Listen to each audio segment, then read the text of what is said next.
저희들에게 주신 하나님의 말씀, 사도행전 19장 1절에서 7절의 말씀 의지하고 능력 받았습니까?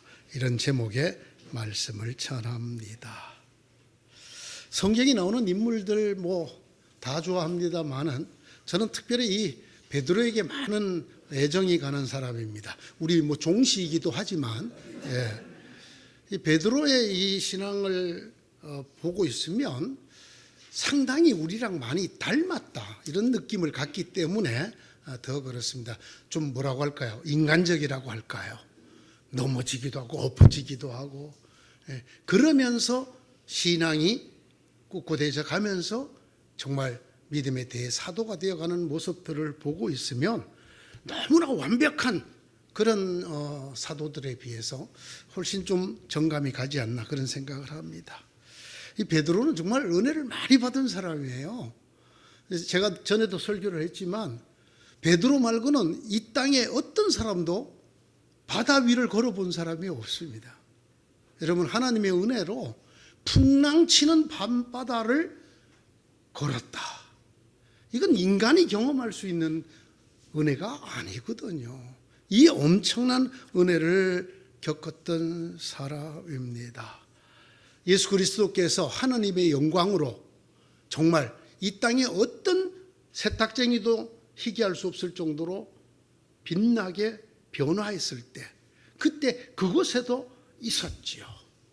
뿐만 아니라 주님께서 오병이어 보리떡 5개와 물고기 2마리를 가지고 5,000명, 7,000명을 먹일 때 그곳에서도 있었습니다.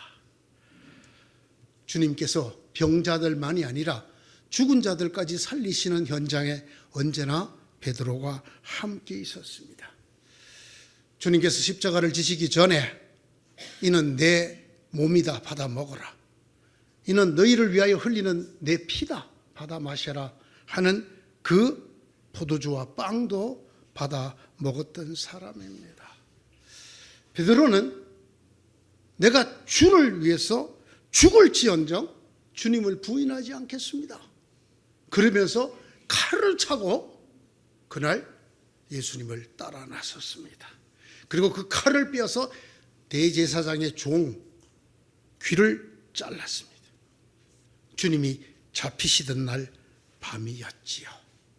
베드로가 정말 이런 많은 은혜도 받고 많은 신앙도 드러냈습니다. 그러나 그것뿐이었어요. 베드로의 믿음과 그 가상한 용기는 그까지였습니다. 베드로는 주님을 저주하면서 부인했어요. 주님이 잡히시고 난 다음에 대제사장의 집으로 끌려갈 때였죠. 예수를 멀찍이서 따라갔어요. 그리고 다른 사람들 틈에 섞여서 불을 쬐고 있었습니다. 그러다도 그만 들키고 말았어요. 이 사람도 한패다. 당신이 저와 함께 있는 것을 우리가 봤다. 깜짝 놀란 베드로는 저주까지 하면서 주님을 부인했습니다. 그리고는 베드로는 바깥으로 나가서 통곡을 하고 그리고 다른 제자들과 함께 숨어버렸습니다. 예수님의 시신을 누가 거두었나요? 베드로가 아닙니다. 아리마대 사람 요셉이라는 사람이었죠. 예수님이 십자가에 달리시고 장사 지낸 바 되시고 안식일이 지난 다음에 그 예수님의 무덤을 찾아간 사람은 베드로가 아니었습니다. 오히려 막달라 마리아와 다른 마리아와 여인들이었습니다. 왜 베드로가 이런 모습을 보일까요? 엄청나게 은혜를 받은 모습, 믿음이 굳건한 모습, 그러면서도 흔들리고 쓰러지고 비겁해지는 이런 모습을 보일까요? 예수님께서 그 숨어있는 베드로를 찾아오셨습니다. 예수님께서 부활하신 날 저녁이었지요. 예수님께서는 유대인들이 자기들을 잡아갈까 봐 두려워서 문을 잠그고 있는 그 제자들 한가운데 오셔서 찔리신 손과 옆구리를 보여주셨습니다. 그러면서 하나님의 이름으로 그들에게 평화를 빌어주셨습니다. 평강이 너에게 있을지어다. 그리고 주님은 그 제자들을 향하여 숨을 내쉬면서 성령을 받으라고 말씀하셨습니다. 그 이후로 40일 동안이나 예수님은 그 제자들과 함께 계셨습니다. 함께 계시면서 본인이 확실히 죽었다가 다시 살아나신 것을 많은 증거를 통하여 보여주셨고, 장차 있을 하나님의 나라에 대한 일들도 얘기해 주셨습니다. 그리고 그들이 보는 앞에서 승천을 하셨습니다. 그런데 베드로는 그렇게 주님과 40일을, 부활하신 주님과 40일을 같이 있으면서 주님이 승천하는 것까지 보고도 다시 숨었습니다. 그는 그때 뛰쳐나간 게 아닙니다. 주님이 승천하는 걸 보고도 그는 여전히 숨어 지냈습니다. 마가 요한의 어머니 마리아의 다락방이었지요. 이랬던 베드로입니다. 이랬던 베드로. 그의 시작이나 과정이 어쨌는지 모르지만 그의 끝이 주님을 저주하고 부인하고 도망가고 숨어버리고, 언제까지? 부활하신 주님을 만나고도 그랬단 말이에요. 그 부활하신 주님과 40일, 성경에서 40일이라는 말은 꽉 찬 날이라는 말이죠. 오랫동안이라는 뜻이에요. 그렇게 부활하신 주님 곁에 함께 있으면서 그래도 베드로는 유대인들이 자기들을 잡으러 올까 봐 두려워서 숨어 있었어요. 이랬던 베드로입니다. 근데 이랬던 베드로가 자기 발로 걸어 나와요. 걸어 나와서 유대인들 앞에 섭니다. 그리고는 본래 배운 바가 없는 무식했던 베드로였는데, 그 베드로가 구약 선지자 요엘과 다윗을 성경으로 인용하면서까지 소리를 높여 이렇게 외쳤습니다. 너희가 십자가에 못 박은 그 예수가 바로 구세주다. 그 예수가 너희들이 그렇게 기다리던 메시아다. 앞서 말씀드렸죠. 베드로는 본래 무식한 사람이라고. 성경에 그렇게 기록이 되어 있어요. 제가 얘기하는 게 아니고. 그런데 그가 자기보다 훨씬 유식한 신앙적인 성경 지식이 훨씬 더 많은 사람들에게 회개를 촉구했습니다. 그리고 예수의 이름으로 세례를 받으라고 외쳤습니다. 이스라엘 온 집안은 확실히 알아두십시오. 하나님께서는 여러분이 십자가에 못 박은 이 예수를 주님과 그리스도가 되게 하셨습니다. 회개하십시오. 그리고 여러분 각 사람은 예수 그리스도의 이름으로 세례를 받고 죄 용서를 받으십시오. 지금 베드로가 하는 말을 곰곰이 생각해 보십시오. 누구 이름으로 세례를 받으라고요? 예수의 이름으로. 누가 구세주라고요? 예수. 불과 몇십 일 전에, 불과 얼마 전에 유대 전체에 의해서 하나님을 섬기는 대제사장들과 랍비들과 유대 백성 전체에 의해서 하나님을 모독하는 자라고 처형당했던 죄수입니다. 예수는. 그 예수, 하나님의 저주를 받은 사람들에게만 행하던 십자가형, 그 십자가형을 받고 처형을 당한 죄수가 메시아다. 그 죄수의 이름으로 세례를 받으라. 이 얘기를 유대인들 앞에 나와서 당당하게 숨지 않고 이 얘기를 했습니다.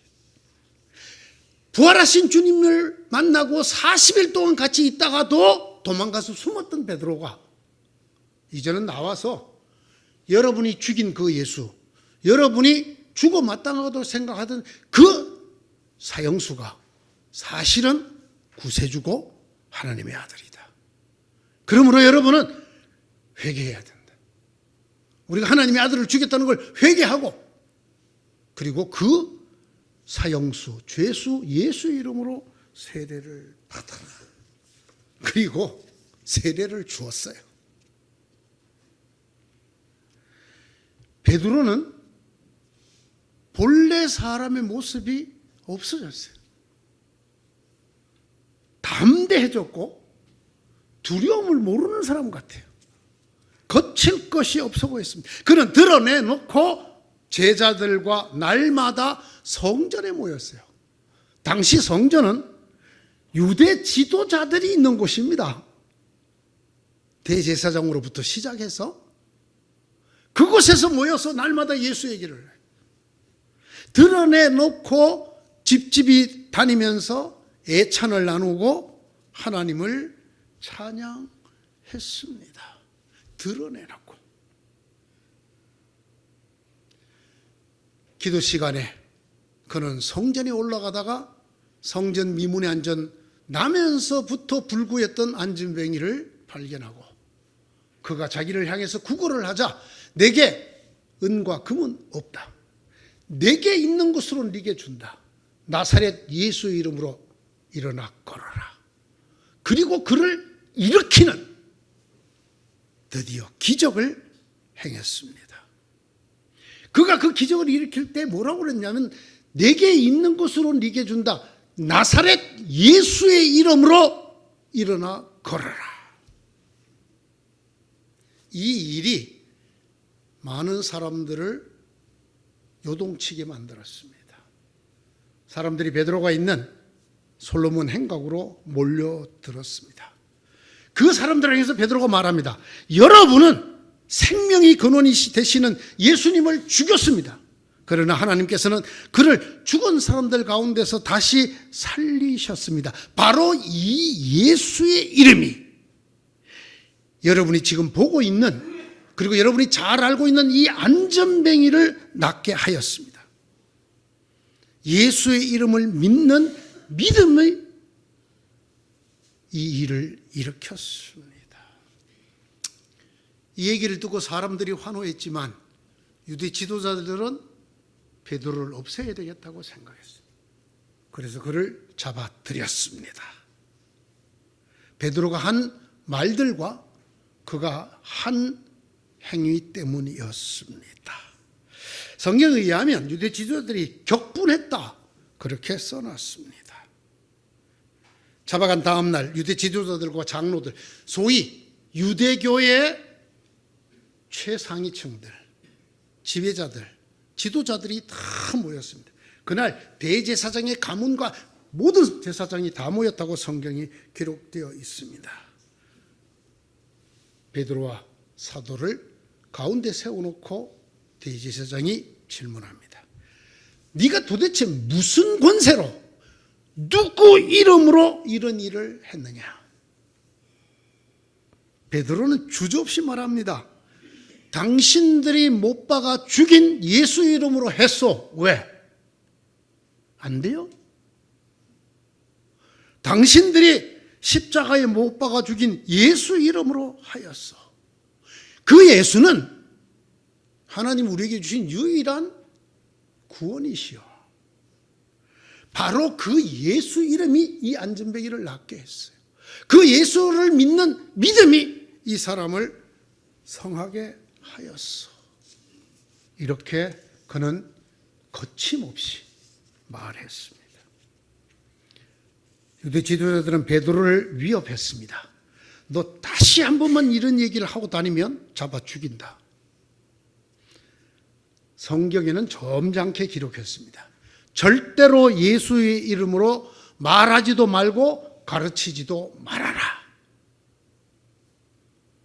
베드로가 그때도 망설임 없이 대답합니다. 내가 당신들 말을 듣는 게 낫겠어? 하나님의 말을 듣는 게 낫겠어?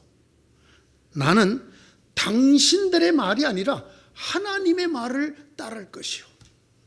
불과 며칠 전까지 유대인들이 자기를 잡으러 올까 봐 도망가서 숨어있던 베드로입니다. 나는 내가 보고 들은 것을 말하지 않을 수 없어. 이 보고 들은 게 뭘까요? 예수님이 부활한 것? 아니에요. 예수님 부활하고 40일 동안 같이 있었잖아요. 그러고도 베드로는 도망갔어요. 숨어 있었어요. 그런데 무엇이 그를 이렇게 만들었을까요? 베드로가 이렇게 말합니다. 나는 보고 들은 것을 말하지 않을 수 없어. 과연 무엇을 보고 무엇을 들었을까요? 제가 정답을 일부 말씀드렸어요. 예수의 부활이 아닙니다. 여러분 혹시 그렇게 들었거나 배웠다면 고치셔야 됩니다. 베드로는 분명히 예수의 부활을 보았습니다. 그리고 같이 있었습니다. 40일 동안에. 승천하는 것도 봤습니다. 그래도 베드로를 변화시키지 못했습니다. 베드로는 도망가서 숨어 있었습니다. 그랬던 베드로가 자기 발로 걸어 나와서 대제사장 앞에 대들듯이 내가 당신 말을 들어야 되겠어? 하나님 말을 들어야 되겠어? 나는 보고 들은 이것을 말하지 않을 수가 없어. 죽기를 각오하고 담대하고 주저함 없이 말하던 이것은 도대체 어디서 온 것일까요? 그가 보고 들은 것은 과연 무엇일까요? 시간상으로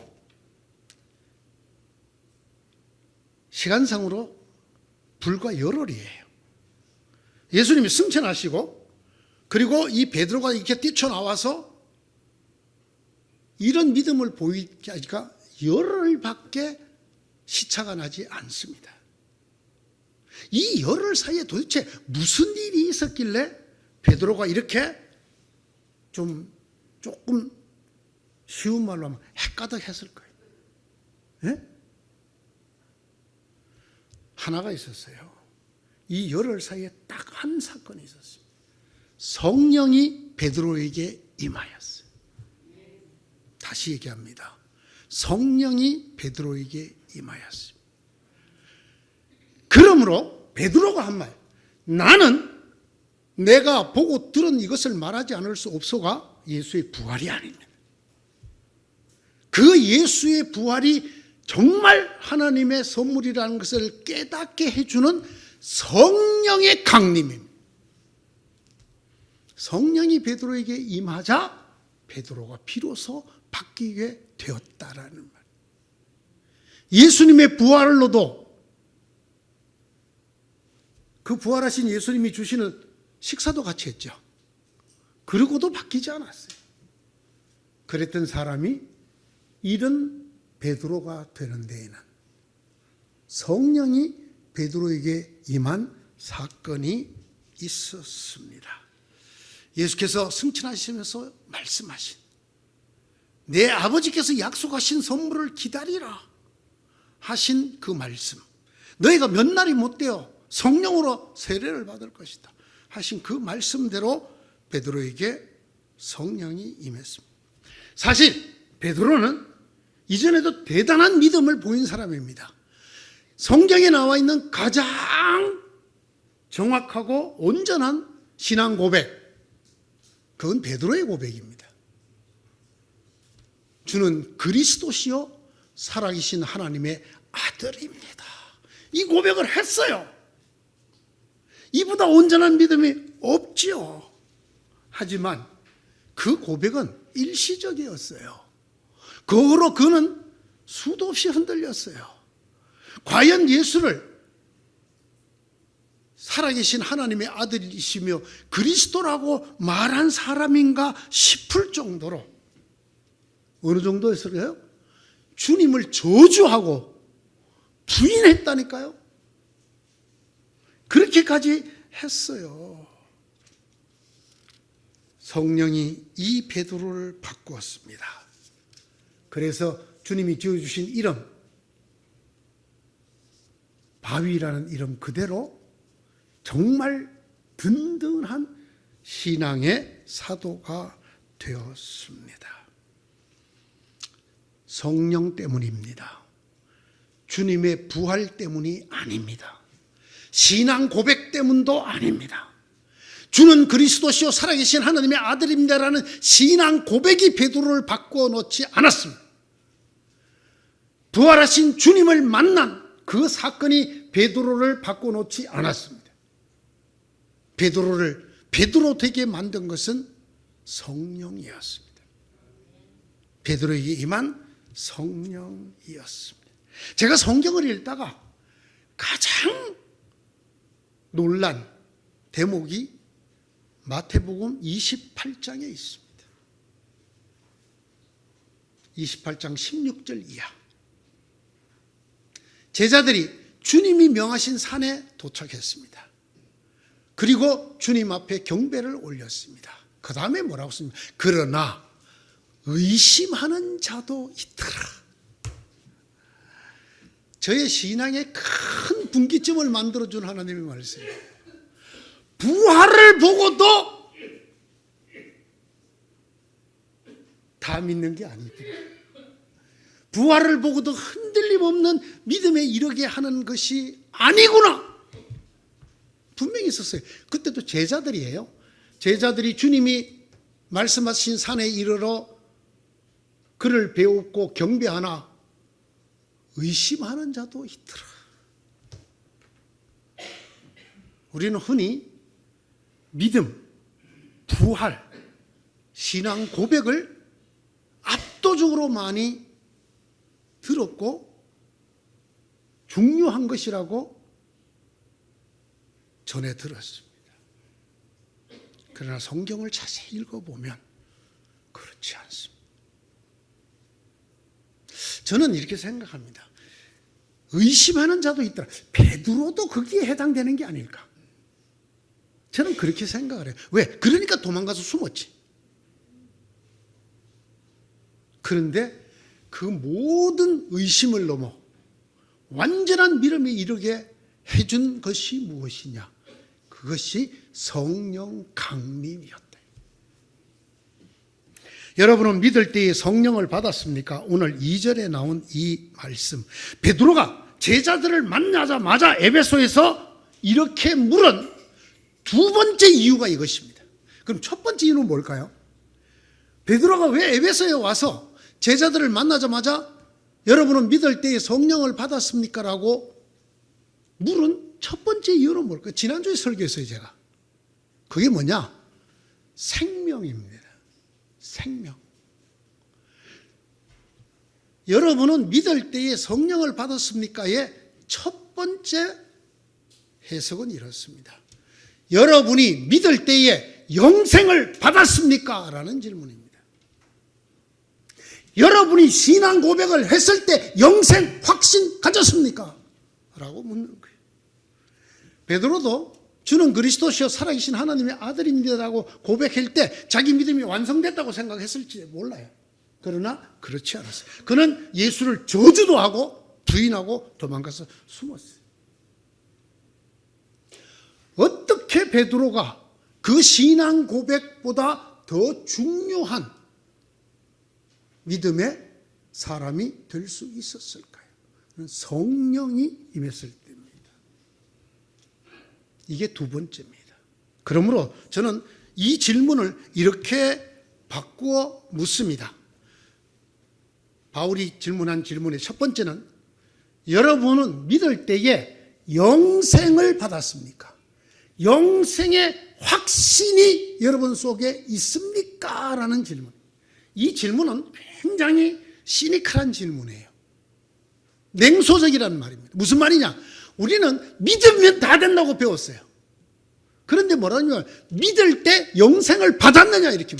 이 말은 믿는 사람 중에도 영생을 못 받은 사람도 있다 없다? 있다. 두 번째 오늘이에요. 여러분은 믿을 때에 능력을 받았습니까? 어떤 능력? 나를 믿음 위에 세우는 능력. 내가 어떤 위협에도 굴하지 않고 예수가 그리스도라고 당당하게 말할 수 있는 능력 뿐만 아니라 태어나면서부터 안전병이가 된 그 사람을 이렇게 세울 수 있는 능력. 사도 바울의 두 번째 질문은 이겁니다. 여러분은 믿을 때에 전능하신 하나님의 능력을 받았습니까? 라고 묻는. 받았습니까, 여러분? 여러분, 이 사도행전 19장 2절에 나오는 설교를 많이 들으셨을 거예요. 여러분 믿을 때 성령을 받았느냐라는. 여러분, 여기는 성령의 은사만을 말하는 게 아니에요. 그건 다음에 저 뒤에 나. 제일 중요한 게 뭐냐? 성령이 우리에게 가져다 주는 가장 중요한 게 뭐냐? 영생의 확신과 두 번째는 신적 능력입니다. 디나미스. 보세요. 우리 솔직하게 우리 자신을 포함해서 보십시다. 분명히 예수 믿는 신자인데 능력이 있어 없어? 능력 없는 사람이 태반입니까? 대부분입니까? 권사님, 예수 믿을 때 능력 받았어요? 자신 있게 예라고 하실 분 계십니까? 바울의 질문이 이거라니까요. 여러분이 믿는데 하나님 주신 능력 받았어? 이렇게 묻는 거예요. 안 받았으면 어떤 신자가 되는 거예요? 능력 없는 신자지 뭐. 자기 믿음도 건사를 못하는 신앙이죠 뭐. 주는 그리스도시요 살아계신 하나님의 아들입니다라고 말했다가 돌아서서 예수 저주하고 부인하고 그럴 수 있는 신앙에 불과한 거죠 뭐. 이게 오늘 두 번째 담겨있는 뜻이고 오늘의 메시지입니다. 성령이 없어도 제자가 될 수 있다는 거 아세요? 이게 오늘 말씀이잖아요. 몇몇 제자들을 만나서 여러분이 믿을 때 성령을 받았습니까? 제자였고 믿었잖아요. 그렇다고 성령을 다 받는 게 아니잖아요. 그러니까 이를 말을 하죠. 나 예수 믿었으니까 성령 받았어. 아주 초보적인 설명이 많이 필요한 이야기입니다. 눈에 두드러지는 게 있어요. 베드로 보세요. 성령 받기 전과 성령 받은 후가 완전히 달라졌어요. 첫째, 믿음이 달라졌어요. 두 번째, 삶의 능력이 완전히 달라요. 어떻게 베드로가 안전뱅이를 일으켜 세운단 말이에요? 네?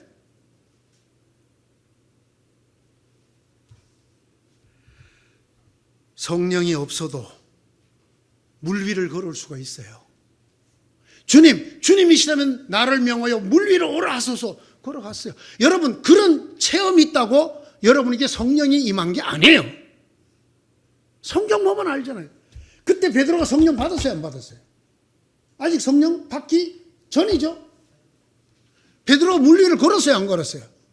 걸었잖아요. 저와 여러분이 한 번도 못 걸어본 물 위를 걸었잖아요.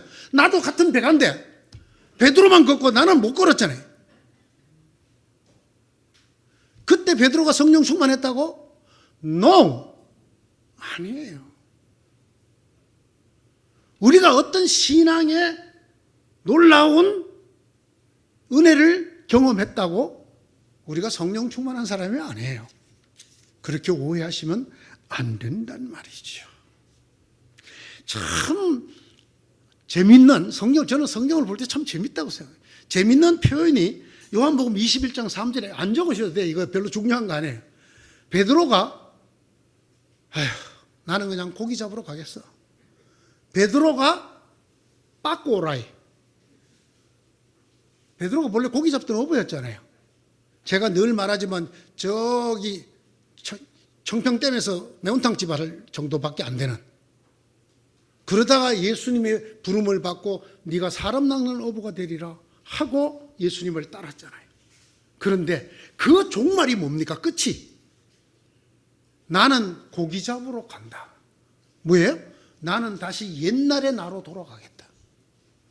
옛날의 나로 돌아가겠다. 여러분, 이런 성도 우리가 많이 보잖아요. 신앙생활 잘 했다가 완전히 우리나라 말로 도루묵, 신앙의 도루묵, 여러분 많이 보셨죠? 예? 도루묵. 제가 표현하기로는 빠꼬라이. 빠꼬 해갖고 다시 돌아가 버려. 그런 사람 많이 봤잖아요. 교회에서 직분까지 받아서 오랫동안 생활했던 사람조차도 뭐라 그래요? 나 예수 안 믿어. 그리고 성당에 나가볼까? 절에 나가볼까? 이런 이야기를 우리가 쇼크도 받지 않고 듣는 세상이 됐잖아요. 베드로가 한 말이 그런 말이잖아요. 나는 물고기 잡으러 간다. 그가 예수와 함께 했던 모든 생활을 다 부인하고 예수 없는 삶, 고기 잡이로 돌아갈 수 있어요. 아무리 그가 당신은 하나님의 아들 그리스도라고 고백했던 사람이라도 이렇게 될 수가 있어요. 무엇이 없으면? 성령이 그에게 임하지 않으면. 제가 기독교에서 제일 중요한 역사적 사건이 성령 강림이다. 그리고 신앙생활에서 가장 중요한 것이 성령을 받는 것이다. 성령이 충만한 것이다 라고 말하는 것이, 제가 순복음교회 출신이라서 그런 얘기하는 거 아니에요. 제가 성경적이라서 그 얘기를 합니다. 아무도 성령 없이는 베드로 같은 믿음, 즉 반석 같은 신앙인이 될 수가 없단 말입니다. 성령이 여러분 속에서 역사하지 않고는 여러분 우리들의 삶이 예수 없던 삶에서 못 벗어나요. 저는 신앙생활을 하면서 참 많은 것을 오히려 배웠어요. 제가 전도사 목사를 하면서. 여러분들 속에 가장 깊이 자리 잡고 있는 게 뭐냐? 여러분이 살아온 문화적 배경이에요. 무슨 얘기냐? 나 가서 결혼식 축하해 주고 싶은데, 우리 집에도 혼사 날짜 받아놨어. 나 못 가. 누가 그렇게 가르치나요? 옛날 어른들이 그렇게 말했죠. 그렇죠? 그랬죠? 그렇죠? 우리 집에 대사를 정하고 나면 남의 대사에 안 가요. 그게 성경적입니까? 기독교적입니까? 우리가 살아오던 한민족의 생활 습관이잖아요. 그죠? 그런데 무엇이 우리를 끄는 힘이 더 강해요? 그게 우리를 끄는 힘이 더 강해. 끄는 힘이 더 강해. 내가 구체적으로 설명을 드렸잖아요. 권사님이 신랑 죽은 지 49일 되어서 49제 드리는 날이라고 집에 와서 예배를 드려달라 그러더라니까. 그러면 그 예배는 49제와 뭐가 달라요? 차라리 스님을 부르지.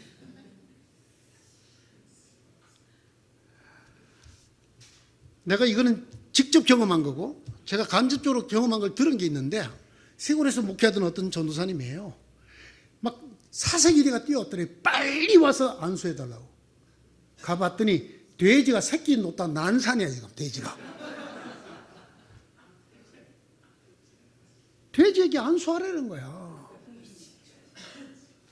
그거 무당 불러서 하지. 우리가 이게 바뀌질 않아요. 뭐가 안 오면, 성령이 우리 가운데 임하지 않으면, 성령이 충만하지 않으면 우리의 과거의 삶이 바뀌지 않는단 말이에요. 나는 고기 잡으러 간다. 이런 베드로가 된단 말이에요. 아시겠어요?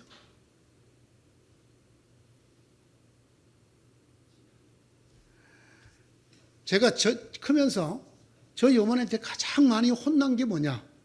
문지방 밟지 마라. 문지방 밟지. 벽에 세우지 마라. 저는 그 문지방 비고도 잘 잤거든요. 되게 혼났어. 왜? 옛날 어른들은 우리나라에 있는 무속적인 생각은 집에 곳곳에 신이 있다는 거야. 네. 부엌에도 신이 있어. 무슨 신? 조왕신. 화장실에도 신이 있어. 네? 거기다가 이 문지방에는 이게 문이잖아요. 문. 비고 자면 여러분, 밤에 손톱 깎아라 라고 부모님이 권하는 사람이 있었습니까? 밤에 손톱 깎지? 이유가 뭔데요? 이유가 아니 사도행전 30장이라도 있으면 내가 이해를 하겠어. 사도행전 30장이 없습니다. 참고로. 아니 이걸 말이죠. 예수 그렇게 오래 믿고 교회에서 신앙의 지도자 노릇을 하는, 죄송합니다, 장로님 가정에서 그렇게 말을 한다고. 예? 제가 지금 하는 얘기가 뭐예요? 성령이 없으면 그 누구라도, 목사라도 과거로 돌아갈 수 있다 없다? 있다. 베드로조차도 나는 고기 잡으러 간다 될 수 있다 없다? 도루묵이라니까. 제가 들었던 가장 가슴 아픈 이야기 중에 하나는 코로나 때 자기 친정 부모가 코로나에 걸려서 돌아가셨대. 나는 이런 하나님 못 믿는다, 그렇게 말을 했대. 그분이 목사님 부인이었대요. 그러니까 그분들 머릿속에 궁금한 거야.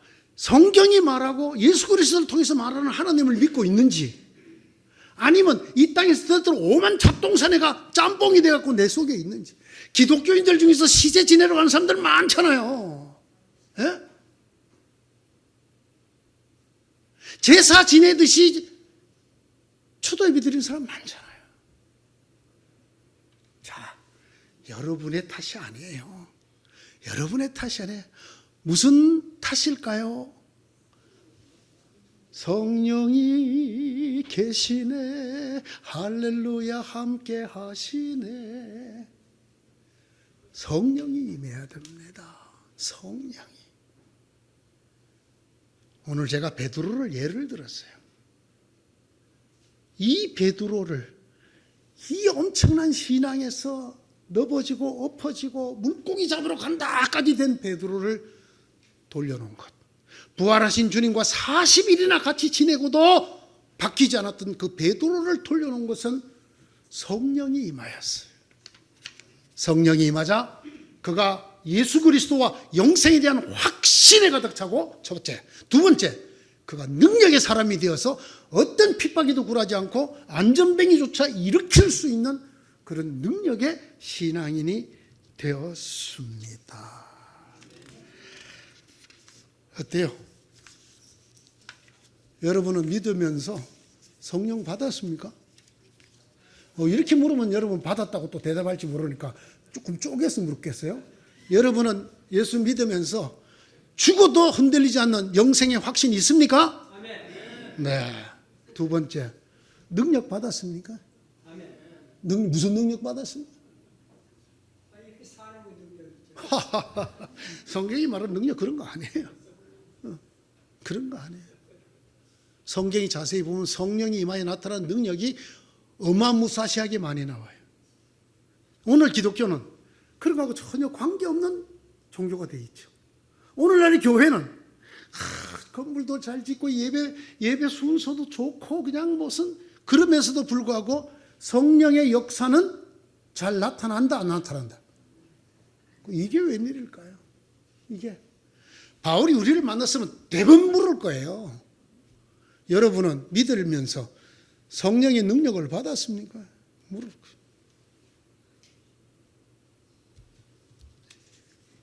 여기에 오늘 말씀에 되게 재미있는 구절이 하나 있거든요. 우리는 성령이 있다는 얘기도 못 들었습니다. 이 말이 뭘까요? 성령이라는 존재 자체를 모른다는 뜻이 아니에요.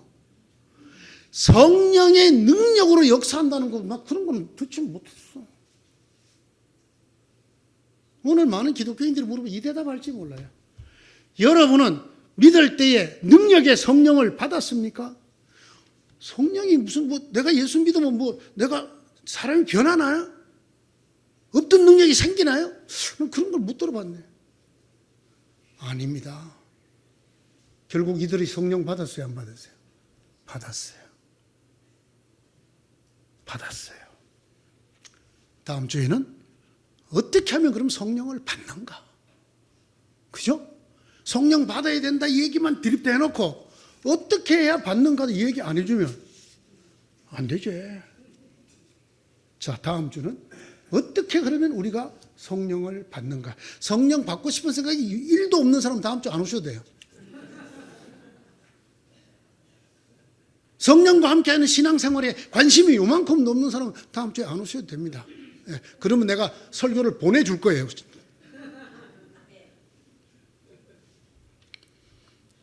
사랑하는 성도 여러분, 여러분은 예수 믿으면서 영생의 확신을 받았습니까? 아까는 큰 소리를 아멘 하더만 또 쑥 들어갔어. 받았습니까? 두 번째가 중요합니다. 여러분의 삶에 성령의 크신 능력이 나타났습니까? 나타나기를 소원하셔야 됩니다. 나타나셔야 베드로처럼 고기 잡으러 안 가고 믿음의 대사도로 살 수 있습니다. 아멘. 기도합시다. 하나님 감사합니다. 우리에게 능력 주시려고 성령 주시는 것 감사합니다. 그런데 우리는 능력의 성령 듣지도 못하고 아지도 못하고 한 번도 사모해 본 적도 없는 그냥 그런 삶을 살아왔습니다. 저에게도 은혜를 다하여 주옵소서. 그래야 성령이 우리 속에서 능력으로 역사하시는 역사가 우리들의 삶 속에서 우리 교회에서 나타나게 하여 주시옵소서. 예수님 이름으로 기도드리옵나이다. 아멘.